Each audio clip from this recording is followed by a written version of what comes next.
Hi friends, welcome to సోమో competitive guidance. ఈ రోజు వీడియోలో ఆర్ఆర్బి ఎన్టీపీసీకి సంబంధించినటువంటి అప్డేట్తో మేము ముందుకు రావడం జరిగింది అనమాట అండి. ఈ ఆర్ఆర్బి ఎన్టీపీసీకి అంటే non technical popular categories graduate సంబంధించిన పోస్టులకి అప్లై చేసుకోవాలనుకునేటువంటి వారు 14 సెప్టెంబర్ నుంచి ఆన్లైన్ అప్లికేషన్ స్టార్ట్ అవ్వడం జరిగిందండి. 13th అక్టోబర్ వరకు మనకి ఆన్లైన్ అప్లికేషన్ అనేటువంటిది వర్తిస్తున్నట్లుగా తెలపడం జరిగింది. 14th నుంచి 15th వరకు లాస్ట్ డేట్ ఆఫ్ పేమెంట్స్ అని తెలపడం జరిగింది అనమాట. ఒకవేళ మోడిఫికేషన్ చేసుకోవాలనుకున్నట్లయితే 16th అక్టోబర్ నుంచి 25th అక్టోబర్ వరకు మనం చేసుకోవచ్చు అని చెప్పి తెలపడం జరిగింది. అయితే ఏ పోస్టులకు గాను నోటిఫికేషన్ విడుదలైందని మనం చూసుకున్నట్లయితే కనుక chief commercial cum ticket supervisor, station master, goods train manager, junior accountant assistant cum typist, senior clerk cum typist సంబంధించినటువంటి పోస్టులకు గాను ఈ నోటిఫికేషన్ అనేటువంటిది విడుదల అవడం జరిగింది అనమాట అండి. డీటెయిల్స్ చూసుకున్నట్లయితే కనుక ఏ పోస్టులకు అంటే ఏ పోస్ట్కి ఎన్ని వేకెన్సీస్ ఉన్నాయని మనం చూసుకున్నట్లయితే కనుక chief commercial cum ticket supervisor చూసుకున్నట్లయితే కనుక మొత్తం 1736 పోస్టులు అనేటువంటిది విడుదల చేయడం జరిగింది అనమాట అండి. దీని యొక్క ఏజ్ అనేటువంటిది 18 to 36 ఇయర్స్ అనేటువంటిది అన్ని పోస్టులకు ఏజ్ అనేటువంటిది వేయడం జరిగింది అనమాట అండి. కోవిడ్ సంబంధించినటువంటి 3 years అనేటువంటిది ఏజ్ కూడా మనకి ఇందులో ప్రిస్క్రైబ్ చేసినట్లుగా మనకు తెలపడం జరిగింది అనమాట అండి. So ticket collector, ticket supervisor చూసుకున్నట్లయితే కనుక 35,400 అనేటువంటిది పే స్కేల్ కొనడం జరిగింది అనమాట అండి. మెడికల్ స్టాండర్డ్ వచ్చేసి B2 అడగడం జరిగింది అనమాట అండి. సో స్టేషన్ మాస్టర్ చూసుకున్నట్లయితే కనుక 994 పోస్టులు వేయడం జరిగింది అనమాట. పే స్కేల్ వచ్చేసి సేమ్ 35,400 అనేటువంటిది పే స్కేల్ ఉండడం జరిగింది అనమాట అండి. గూడ్స్ ట్రైన్ మేనేజర్ చూసుకున్నట్లయితే 3,144 పోస్టులు ఇదే అత్యధికంగా ఉన్నటువంటి పోస్టులు అనమాట అండి. ఎన్టీపీసీలు అత్యధికంగా వచ్చినటువంటి పోస్టులు ఇదే. వీరి యొక్క పే స్కేల్ చూసుకున్నట్లయితే కనుక 5th పే స్కేల్ అనమాట అండి. 29,200 అనేటువంటిది వీరి యొక్క పే స్కేల్ కొనడం జరిగింది. Junior accountant assistant cum typist చూసుకున్నట్లయితే 1,507 పోస్టులు అనేటువంటిది వేయడం జరిగింది అనమాట. 29,200 అనేటువంటిది వీరి యొక్క పే స్కేల్ కొనడం జరిగింది. మెడికల్ స్టాండర్డ్స్ అనేటువంటిది మీకు పక్కన జరిగింది. ఆ స్టాండర్డ్స్ ఏంటనేటువంటిది మీకు ఎన్ఎక్చర్ బిల్ వేయడం జరిగింది అనమాట. దానికి సంబంధించిన డీటెయిల్స్ అనేటువంటిది మీకు తెలపడం జరుగుతుంది అనమాట అండి. అలాగనే సీనియర్ క్లర్క్ కమ్ టైపిస్ట్ చూసుకున్నట్లయితే 732 పోస్టులు వేయడం జరిగింది అనమాట. 29,200 అనేటువంటిది పే స్కేల్ ఉండడం జరిగింది. ఈ రకంగా వెరసి 8,113 పోస్టులు అనేటువంటిది మనకి ఎన్టీపీసీకి సంబంధించినటువంటి పోస్ట్ అనేటువంటిది విడుదల చేయడం జరిగింది అనమాట. అయితే రిజర్వేషన్ అనేటువంటిది కూడా వర్తిస్తుంది. 18 to 36 ఇయర్స్ తర్వాత reservation as per central government norms బట్టి మనకి రిజర్వేషన్ అనేటువంటిది కూడా వర్తిస్తున్నట్లు ఇందులో మనకి మెన్షన్ అనేటువంటిది చేయడం జరిగింది అనమాట అండి. ఇప్పుడు మనం స్టేజెస్ ఆఫ్ ఎగ్జామినేషన్ మనం చూసుకున్నట్లయితే కనుక మొత్తం స్టేజెస్ అనేటువంటిది 2 stages కింద ఉంటున్నట్లుగా తెలపడం జరిగింది. ఒకటేమో సిబిటి కంప్యూటర్ బేస్డ్ టెస్ట్ ఉంటుంది, తర్వాత కంప్యూటర్ బేస్డ్ యాప్టిట్యూడ్ టెస్ట్ ఉంటుంది, ఆ తర్వాత టైపింగ్ స్కిల్ టెస్ట్ అనేటువంటిది టైపిస్ట్ ఉండడం జరుగుతుంది అనమాట అండి. కంప్యూటర్ బేస్డ్ యాప్టిట్యూడ్ టెస్ట్ అనేటువంటిది స్టేషన్ మాస్టర్ ఉండడం జరుగుతుంది అనమాట అండి. Typing skilling test from senior clerk cum typist, junior accountant cum typist అనేటువంటి వారికి టైపింగ్ స్కిల్స్ అనేటువంటిది ఉండడం జరుగుతుంది. Goods train manager, senior commercial cum ticket supervisor, there shall be 2 stage CBTs అనేటువంటిది ఉంటుంది అనమాట.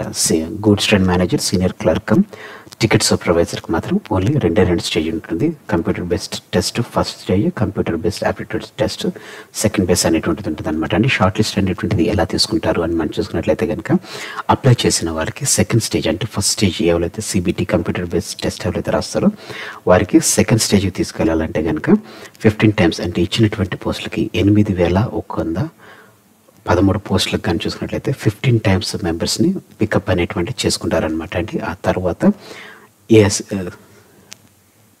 సిబిఐటి టెస్ట్ తర్వాత టైప్ స్కిల్లింగ్ టెస్ట్ చూసుకున్నట్లయితే కనుక 8 మందిని అంటే 8 times ఉన్నటువంటి పోస్టులకి 8 times మెంబర్స్ని పికప్ చేస్తున్నట్లుగా తెలపడం జరిగింది అనమాట అండి. నెగిటివ్ మార్కింగ్ వచ్చేసి ప్రతి టెస్ట్లో మనకి 1/3 అనేటువంటిది నెగిటివ్ మార్కింగ్ ఇస్తున్నట్లుగా మనకి ఇందులో మెన్షన్ అనేటువంటిది చేయడం జరిగింది అనమాట అండి. ఇప్పుడు మనం ఈ పోస్టులకు సంబంధించినటువంటి డీటెయిల్స్లోకి ఫర్దర్ డీటెయిల్స్లోకి మనం వెళ్ళినట్లయితే కనుక మనకి ఏ పోస్టులు అనేటువంటిది ఉండడం జరిగింది, దానికి సంబంధించినటువంటి మనకి ఎగ్జామినేషన్ ప్రాసెస్ లేకపోతే సెలెక్షన్ ప్రాసెస్ అనేటువంటిది ఎలా ఉంటుందని మనం చూసుకున్నాం. అయితే మీకు ఇందాక మెడికల్ స్టాండర్డ్స్ అనేటువంటిది వేయడం జరిగింది కదండి. సో దాంట్లో చూసుకున్నట్లయితే కనుక A2 కిందకు చూసుకున్నట్లయితే కనుక physically fit in all respects అని చెప్పేసి వేయడం జరిగింది అనమాట అండి. ఇది A2. నెక్స్ట్ ఇందులో విజువల్ అనేటువంటిది అంటే ప్రతి రకంగా ఫిజికల్ ఫిట్ ఉండాలని చెప్పేసి తెలపడం జరిగింది అనమాట అండి. సో ఇందులో మనకి 8లో డిస్టెంట్ విజన్ అనేటువంటిది ఉండాలి without glass. Next near vision అనేటువంటిది ఉండాలని చెప్పి తెలపడం జరిగింది అనమాట అండి. బైనాక్యులర్ విజన్, అదే రకంగా నైట్ విజన్ అనేటువంటిది, మైపోక్ విజన్ అనేటువంటిది కూడా ఉండాలని చెప్పేసి ఇందులో మనకు తెలపడం జరిగింది. A3లో మనం చూసుకున్నట్లయితే కనుక డిస్టెంట్ విజన్, అదే రకంగా నియర్ విజన్, సేమ్ బైనాక్యులర్, ఇవన్నీ చెప్పేసి అంటే మనకి డీటెయిల్గా వేయడం జరిగింది అనమాట. ఎంత ఉండాలి రేషియో అనేటువంటిది. సో మెడికల్ టెస్ట్లో వీటన్నిటిని పాస్ అయిన తర్వాత మనకి పోస్టింగ్ అనేటువంటిది ఇస్తున్నట్లుగా కూడా మనకి ఇందులో క్లియర్గా మెన్షన్ అనేటువంటిది చేయడం జరిగింది అనమాట అండి. సో ఇప్పుడు మనం నెక్స్ట్ ఫర్దర్ చూసుకున్నట్లయితే కనుక ఏజ్ లిమిట్ అండి, 18 to 36 అనేటువంటిది ఏజ్ లిమిట్గా వేయడం జరిగింది. అయితే మనకి ఇంకా చూసుకున్నట్లయితే కనుక అంటే రెగ్యులారిటీ బట్టి చూసుకున్నట్లయితే కనుక యూఆర్ అదే రకంగా ఈడబ్ల్యూఎస్ వరకు చూసుకున్నట్లయితే 1989 వరకు, ఎవరైతే ఓబీసీ నాన్ క్రిమినల్ ఎవరు ఉన్నారో 1986 వరకు, ఎస్సీ ఎస్టీ వరకు చూసుకున్నట్లయితే కనుక 1986 వరకు, 84 వరకు. నెక్స్ట్ ఫర్ ఆల్ కమ్యూనిటీ చూసుకున్నట్లయితే కనుక 2007 వరకు ఇది వర్తిస్తున్నట్లుగా తెలపడం జరిగింది. అదే రకంగా సెంట్రల్ గవర్నమెంట్ నామ్స్ ప్రకారం మనకి ఏజ్ రిలాక్సేషన్ అనేటువంటిది కూడా వర్తిస్తున్నట్లుగా తెలపడం జరిగింది అనమాట అండి. ఓబీసీ వారికి 3 years, ఎస్సీ ఎస్టీ వారికి 5 years. ఈ రకంగా ఏజ్ రిలాక్సేషన్ అనేటువంటిది సెంట్రల్ గవర్నమెంట్ నామ్స్ బట్టి ప్రతి పోస్ట్కి ఎట్లయితే వర్తిస్తుందో అవి కూడా వర్తిస్తున్నట్లు ఇందులో మనకి మెన్షన్ అనేటువంటిది చేయడం జరిగింది అనమాట అండి. నెక్స్ట్ ఎడ్యుకేషన్ క్వాలిఫికేషన్ చూసుకున్నట్లయితే కనుక డిగ్రీ అనేటువంటిది ఎడ్యుకేషన్ క్వాలిఫికేషన్ అడగడం జరిగింది అనమాట. అయితే ఫైనల్ ఎగ్జామ్ రాసి ఎవరైతే వారి రిజల్ట్స్ గురించి వెయిట్ చేస్తున్నారో వారు ఈ పోస్టులకి అప్లై చేసుకునేటువంటి వెసులుబాటు లేదని చెప్పేసి తెలపడం జరిగింది అనమాట అండి. అలాగనే ఎగ్జామినేషన్ ఫీజు చూసుకున్నట్లయితే కనుక 500 అనేటువంటిది ఎగ్జామినేషన్ ఫీజు గీయడం జరిగింది అనమాట అండి. ఇది అందరికీ. అయితే ఎస్సీ ఎస్టీ పీడబ్ల్యూడీ వారికి చూసుకున్నట్లయితే కనుక 250 అనేటువంటిది ఫీజుగా వేయడం జరిగింది అనమాట. అన్ని మోడ్స్లో మనకి పేమెంట్ అనేటువంటి చేసుకునేటువంటి వెసులుబాటు వేయడం జరిగింది అనమాట అండి. నెక్స్ట్ మనం చూసుకున్నట్లయితే కనుక ఈ ఫీ పేమెంట్ చూసుకున్నట్లయితే 15th October తోటి ఫీ పేమెంట్ అనేటువంటిది ఎండ్ అవుతున్నట్లుగా మనకి తెలపడం జరిగింది అనమాట అండి. సో ఈ రకంగా ఎవరైతే ఫీజ్ పేమెంట్ అనేటువంటిది అదే రకంగా ఆన్లైన్ అప్లికేషన్ అనేటువంటిది లాస్ట్ డేట్ వరకు చూసుకోకుండా మీరు అప్లై చేసుకున్నట్లయితే కనుక మీకు సిస్టమ్ అంటే సర్వర్ బిజీ రాకుండా ఉండడానికి మీకు ఛాన్సెస్ అనేటువంటిది ఉంటుంది. కాబట్టి ఇంకా లాస్ట్ డేట్ వరకు మీరు ప్రొలాంగ్ చేసుకోకుండా ఈ వీడియో చూసిన వెంటనే మీరు మీ యొక్క పోస్టింగ్ అంటే అప్లై అనేటువంటిది చేసుకోండి. మీరు ఏ రీజన్ కిందకు వస్తారో అంటే సౌత్ సెంట్రల్ రీజియన్లోకి వస్తారో, సౌత్ రీజియన్లోకి వస్తారో, సెంట్రల్ రీజియన్కి వస్తారో చూసుకుని దానికి తగ్గట్టుగా మీరు మీ అప్లికేషన్ అనేటువంటిది మీరు ఫిల్అప్ చేసుకోండి. నెక్స్ట్ కంప్యూటర్ బేస్డ్ స్టేజ్ 1 చూసుకున్నట్లయితే కనుక సిబిటి స్టేజ్ 1లో మనకి టోటల్ 100 క్వశ్చన్స్ అనేటువంటిది వేయడం జరుగుతుంది అనమాట అండి. 100 క్వశ్చన్స్ 90 minutes డ్యూరేషన్ వేయడం జరుగుతుంది. 100 marks అనమాట అండి. ఒక్కొక్క క్వశ్చన్ వచ్చేసి 1 mark క్యారీ చేయడం జరుగుతుంది అనమాట. జనరల్ అవేర్నెస్ నుంచి 40 questions, మ్యాథమెటిక్స్ నుంచి 30 questions, జనరల్ ఇంటెలిజెన్స్ రీజనింగ్ నుంచి చూసుకున్నట్లయితే కనుక 30 questions 30 marks అనేటువంటిది వేయడం జరుగుతుంది అనమాట అండి. సో టోటల్గా 100 questions 90 minutes అనేటువంటిది వేయడం జరుగుతుంది అనమాట. సిబిటి అందరికి ఒకటే ఉంటుంది. 120 minutes అనేటువంటిది స్క్రైబ్డ్కి వేయడం జరుగుతుంది అనమాట అండి. 1/3 అనేటువంటిది నెగిటివ్ మార్కింగ్ అనేటువంటిది ఉండడం జరుగుతుంది అనమాట.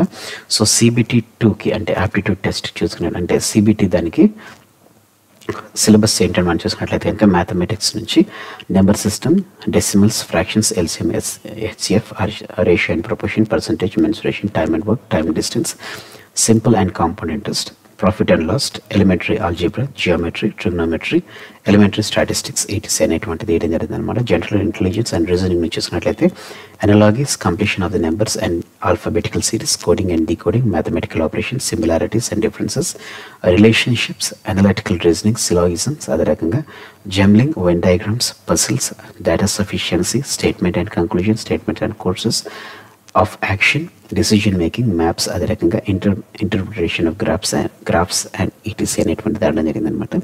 జనరల్ అవేర్నెస్ చూసుకున్నట్లయితే కనుక కరెంట్ అఫైర్స్ సంబంధించినటువంటిది, స్పోర్ట్స్ సంబంధించినటువంటిది, 10th class సంబంధించినటువంటి లైఫ్ సైన్స్ అనేటువంటిది, సైన్స్ అనేటువంటిది, జనరల్ సైన్స్ అనేటువంటిది, హిస్టరీ ఆఫ్ ఇండియన్ ఫ్రీడమ్, ఈ రకంగా మనకి ఎన్విరాన్మెంటల్ ఇష్యూస్ ఇవన్నీ మనకి జనరల్ స్టడీస్లో ఇవ్వడం జరిగింది అనమాట అండి. సిలబస్ అనేటువంటిది సిబిటికి సిబిఐటికి మ్యాక్సిమం చేంజ్ అనేటువంటిది ఏం లేదండి. సెకండ్ స్టేజ్లో చూసుకున్నట్లయితే కనుక సిబిటి టెస్ట్లకు మనకి 120 questions అనేటువంటిది వేయడం జరుగుతుంది అనమాట. ఒక్కొక్క క్వశ్చన్ వచ్చేసి ఒక్కొక్క మార్క్ అంటే 120 questions 120 marks 90 minutes అనేటువంటిది డ్యూరేషన్ అనేది జరిగింది అనమాట అండి. General awareness 50 questions, mathematics 35 questions, general intelligence and reasoning నుంచి 35 questions అనేటువంటిది వేయడం జరుగుతుంది. ఎవరైతే స్క్రైబ్ తీసుకుంటారో వారికి 120 minutes అనేటువంటిది వేయడం జరుగుతుంది అనమాట అండి. నెగిటివ్ మార్కింగ్ వచ్చేసి 1/3 అనమాట అండి. సేమ్ సిలబస్ వచ్చేసి సేమ్ అనేటువంటిది ఉండడం జరుగుతుంది అనమాట అండి. అయితే మన క్వశ్చన్స్ అనేటువంటిది పెరగడం జరుగుతుంది అనమాట. ఎవరైతే టైపింగ్ స్కిల్స్కి ఉంటారో సీనియర్ క్లర్క్ కమ్ టైపిస్ట్, అదే రకంగా జూనియర్ అకౌంటెంట్ కమ్ టైపిస్ట్ ఎవరు అవుతున్నారో వారికి టైపింగ్ టెస్ట్ అనేటువంటిది వారు ఇస్తున్నట్లుగా కూడా వారు కంపల్సరీ దాన్ని చేయాలని చెప్పేసి ఇవ్వడం జరిగింది అనమాట. సో ఈ రకంగా మనకి చూసుకున్నట్లయితే కనుక ఏ పోస్టులకు ఏ ఎగ్జామ్స్ అనేటువంటిది కండక్ట్ చేస్తారని మనం చూసుకున్నట్లయితే అన్ని 5 పోస్టులకు చూసుకున్నట్లయితే కనుక స్టేజ్ 1 అదే రకంగా స్టేజ్ 2 అనేటువంటిది కంపల్సరీ ఉంటుంది. అయితే అడిషనల్గా చూసుకున్నట్లయితే కనుక సీనియర్ క్లర్క్ కమ్ టైపిస్ట్ అదే రకంగా జూనియర్ అకౌంటెంట్ కమ్ టైపిస్ట్కి టైపింగ్ స్కిల్ టెస్ట్ అనేటువంటిది ఉంటుంది. అదే రకంగా స్టేషన్ మాస్టర్ చూసుకున్నట్లయితే కనుక కంప్యూటర్ బేస్డ్ ఆప్టిట్యూడ్ టెస్ట్ అనేటువంటిది ఇస్తున్నట్లుగా మనకు తెలపడం జరిగింది అనమాట. ఈ రకంగా 2 పోస్టులకు తప్ప అంటే చీఫ్ కమర్షియల్ కమ్ టికెట్ కలెక్టర్కి అదే రకంగా గూడ్స్ ట్రైన్ మేనేజర్ తప్పించి మిగతా వాళ్ళని మూడు ఎగ్జామ్స్ అనేటువంటిది రాయాలనేటువంటిది ఇందులో మనకి మెన్షన్ అనేటువంటిది మనకి చేయడం జరిగింది. సో ఈ రకంగా మనకి ప్రాసెస్ అనేటువంటిది కంక్లూడ్ అవుతున్నట్లుగా ఇందులో మనకి మెన్షన్ అనేటువంటి చేయడం జరిగింది అనమాట అండి. మనం ఇంకా ఫర్దర్ డీటెయిల్స్లోకి మనం వెళ్ళినట్లయితే కనుక ఏమేమి సర్టిఫికేట్స్ కావాలనేటువంటిది అది వెరిఫికేషన్ టైంలో జస్ట్ మన ఫోటోగ్రాఫ్స్ మన డీటెయిల్స్ అనేటువంటిది సేమ్ మనం బ్యాంకింగ్ ఎగ్జామ్కి ఎట్లయితే మనం అప్లై అనేటువంటి చేస్తాము సేమ్ ప్రాసెస్ అనేటువంటిది మనకి ఇందులో ఉంటుంది అనమాట అండి. దానికి సంబంధించినటువంటి ఫర్దర్ వీడియోతో కూడా నేను మీ ముందుకు రావడం జరుగుతుంది అనమాట అండి. సో దీని తర్వాత మనం చూసుకున్నట్లయితే కనుక బ్రేకప్ వేకెన్సీస్ అనేటువంటిది మనం చూసుకుందాం. బ్రేకప్ వేకెన్సీస్ అనేటువంటిది ఏ రకంగా డిస్ట్రిబ్యూట్ అవుతుంది అనేటువంటి దానికి సంబంధించినటువంటి వివరాలు అనేటువంటిది ఇప్పుడు మీకు చూపిస్తాను అనమాట. అదే రకంగా ఎడ్యుకేషన్ క్వాలిఫికేషన్ వివరాలు కూడా మీకు ఇందులో తెలపడం జరుగుతుంది అనమాట. ఫస్ట్ ఆఫ్ ఆల్ మనం బ్రేకప్ వేకెన్సీస్ సంబంధించినటువంటి వివరాల్లోకి మనం వెళ్ళినట్లయితే కనుక ఇది మన పోస్ట్కి సంబంధించినటువంటిది అనమాట అండి. దీంట్లో ఎడ్యుకేషన్ క్వాలిఫికేషన్ అనేటువంటిది మనకి వేయడం జరిగింది అనమాట. డిగ్రీ ఫ్రమ్ రికగ్నైజ్డ్ యూనివర్సిటీ అనేటువంటిది మనకి వేయడం జరిగింది అనమాట. మ్యాక్సిమం అన్నింటిలో ఇది వేయడం జరిగింది. అయితే అకౌంటెంట్ కమ్ టైపిస్ట్ వాళ్ళు చూసుకున్నట్లయితే కనుక క్లర్క్ కమ్ టైపిస్ట్ చూసుకున్నట్లయితే కనుక వారికి టైపింగ్ సంబంధించినటువంటి ప్రొఫిషియన్సీ హిందీ లేకపోతే ఇంగ్లీష్లో ఉండాలని చెప్పేసి వాళ్ళు కోరుకోవడం జరిగింది అనమాట అండి. నెక్స్ట్ బ్రేకప్ వేకెన్సీస్ అనేటువంటిది సౌత్ సెంట్రల్ రీజియన్ కానీ నేను మీకు చూపించడం జరుగుతుంది అనమాట. మీకు ఫర్దర్గా వీటికి సంబంధించిన డీటెయిల్స్ కావాలనుకున్నట్లయితే దీనికి సంబంధించిన పీడిఎఫ్ అనేటువంటిది నేను మీకు పిన్ కామెంట్లో మీకు చేయడం జరుగుతుంది అనమాట అండి. ఇప్పుడు మనం సౌత్ సెంట్రల్ రీజియన్ సంబంధించినటువంటి పోస్ట్ సంబంధించిన బ్రేకప్ వేకెన్సీస్ చూసుకున్నట్లయితే కనుక chief commercial cum ticket supervisor చూసుకున్నట్లయితే కనుక దీంట్లో మొత్తం మనకి 212 పోస్టులు అనేటువంటిది అన్రిజర్వ్ యూఆర్కి వేయడం జరిగింది అనమాట అండి. ఎస్సీకి చూసుకున్నట్లయితే కనుక 66 పోస్టులు వేయడం జరిగింది.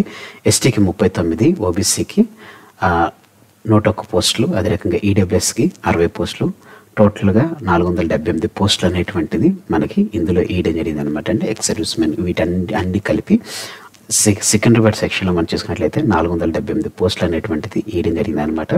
సో ఇందులో చీఫ్ కమర్షియల్ ట్యాక్స్ చూసినట్లయితే కనుక టోటల్ 25 పోస్టులు వేయడం జరిగింది అనమాట అండి. నెక్స్ట్ స్టేషన్ మాస్టర్ చూసుకున్నట్లయితే కనుక 10 పోస్టులు, గూడ్స్ ట్రైన్ మేనేజర్ చూసుకున్నట్లయితే 279 పోస్టులు, 279 పోస్టులు ఇది ఈసీఆర్కి రావడం జరిగింది. అదే రకంగా ఎస్సీఆర్ చూసుకున్నట్లయితే కనుక 9 పోస్టులు, junior accountant come assistant cum typist చూసుకున్నట్లయితే 141 పోస్టులు, next senior clerk cum typist చూసుకున్నట్లయితే 14 పోస్టులు. ఈ రకంగా మొత్తం 478 పోస్టులు అనేటువంటిది మన సికింద్రాబాద్ సెక్షన్ నుంచి వేయడం జరిగింది అనమాట. సికింద్రాబాద్ అదే రకంగా ఈడబ్ల్యూఎస్ అనేటువంటిది ఈసీఆర్ అనేటువంటిది ఏపీ సెక్షన్కి రావడం జరుగుతుంది అనమాట అండి. సో ఫ్రెండ్స్ ఇదండి ఆర్ఆర్బీ ఎన్టీపీసీ నుంచి వచ్చినటువంటి మనకి పూర్తి వివరాలతో కూడినటువంటి అప్డేట్తో కూడినటువంటి వీడియో. డిగ్రీ ఫైనల్ ఇయర్ చదివేటువంటి అభ్యర్థులు ఈ పోస్ట్కి అప్లై చేసుకునేటువంటి అంటే ఫైనల్ ఇయర్ రాసి ఎగ్జామ్కి రిజల్ట్ గురించి ఎవరైతే వెయిట్ చేస్తున్నారో వారి ఈ పోస్ట్కి అప్లై చేసుకునేటువంటి ఛాన్స్ లేదన్నట్లుగా తెలపడం జరిగింది అనమాట అండి. మరొకసారి మీకు రిమైండ్ అనేటువంటి రిమైండర్ చేస్తాను. ఆన్లైన్ అప్లికేషన్ ఓపెనింగ్ అనేటువంటిది 14 సెప్టెంబర్లో స్టార్ట్ అయింది. ఆన్లైన్ అప్లికేషన్ ఎండింగ్ వచ్చేసి 13th అక్టోబర్. ఫీ పేమెంట్ అనేటువంటిది 15th October. Next mode of modification గురించి చూసుకున్నట్లయితే కనుక 16th నుంచి 25th అక్టోబర్. సో ఫ్రెండ్స్ ఇదండి ఎన్టీపీసీ సంబంధించినటువంటి పూర్తి అప్డేట్ కూడినటువంటి video. Thanks for watching the video. మీకు ఏ విధమైనటువంటి డౌట్ ఉన్నా మీరు కింద కామెంట్ సెక్షన్లో కామెంట్ చేస్తే దానికి సంబంధించిన రిప్లై అనేటువంటిది నేను మీకు వేయడం జరుగుతుంది. మరి నెక్స్ట్ వీడియోలో దీనికి సంబంధించినటువంటి ఆన్లైన్ అప్లికేషన్ ప్రాసెస్ అనేటువంటిది మీకు తెలపడం జరుగుతుంది అనమాట అండి. Thanks for watching the video. Have a nice day. All the best for exams. Bye.